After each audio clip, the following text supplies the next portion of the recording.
Easy, bakit naman daw niya hinampas yung siklista at bakit siya may baril?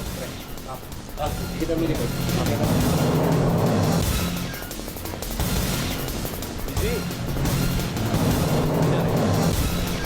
Alvin, hawak na ng Quezon City Police District o QCPD ang driver ng pulang sasakyan na nakaalita ng isang siklista noong August 8 sa Welcome Rotonda sa Quezon City. Ito'y matapos mag-viral sa social media ang kuhang ng insidente. Sa video, tumigil sa gitna ng kalye ang pulang kotse habang nasanggi ng kasunod na bisikleta ang driver side o kaliwang bahagi ng humintong kotse. Maya-maya, bumaba ang sakay ng kotse at kinumpronta ang siklista. Kasunod nito, hinampas niya sa ulo ang siklista, saka binunutan at kinasahan ng baril. Hindi na nakita pa ang sumunod na eksena.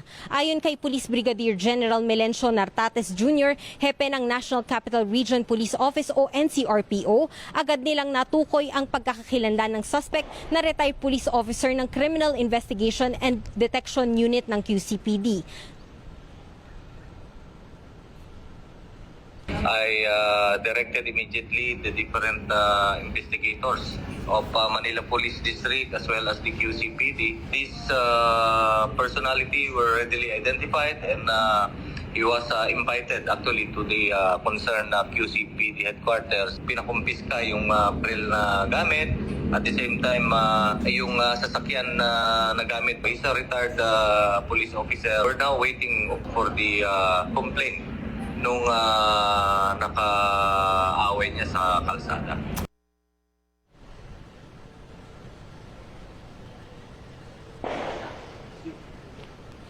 Alvin, pinag-aaralan naman ngayon ng PNP Civil Security Group kung maaaring kanselahin ang permit ng baril ng suspect. Kanina nagkaroon ng press conference dito sa Camp Karingal kasama yung driver ng pulang sasakyan. Nagbigay siya ng statement. Sinabi niya noong August 8 pa lang, nagkasundo na sila sa isang sa Quezon City Police Station 11 noong August 8, nung mismong araw matapos yung insidente. Nagkaroon na sila ng kasunduan at nagkaroon din ng nagkapatawaran na rin sila, Alvin. So tapos na raw yung issue na yon. Ang sinabi kanina ni Police Brigadier General o ang District Director ng QCPD na si Nicolas Torre III, sinabi niya kanina na ang magiging kaso na lang nito ay administratibo dahil titingnan kung merong license to own yung driver ng pulang sasakyan. Bukod doon, hindi na nagbigay ng iba pang detalye yung driver ng sasakyan. Alvin.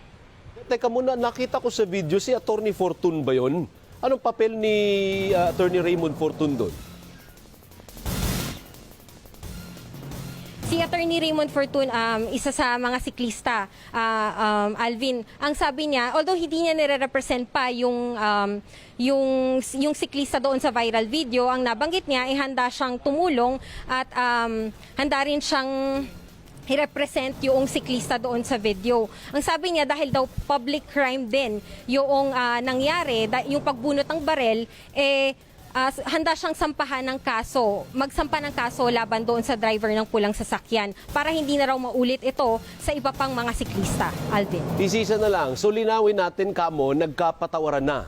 So bali wala ng kaso, ano? Parang ganun ba, nagka-areglo na sila, hindi na magkakaso itong siklista? Alvin, yes, nagkapatawaran na raw sila, sabi noong driver ng pulang sasakyan kanina. So, areglo na talaga at nagkasundo na. Ngayon, ang paalala niya lang, yung mga vlogger daw o yung mga nag-upload sa social media, inaasahan niya na sana mag-ingat sa susunod dahil apektado na rin daw pati yung kanyang pamilya doon sa nag-viral na video, Alvin. Maraming salamat. Easily! Tuloy-tuloy po ang ating pagpapatrol sa bayan mula Lunes hanggang Biyernes sa TV Patrol. Alas 6:30 ng gabi hanggang Sabado at Linggo sa TV Patrol Weekend. Sa bago nitong oras, alas 5:30 ng hapon.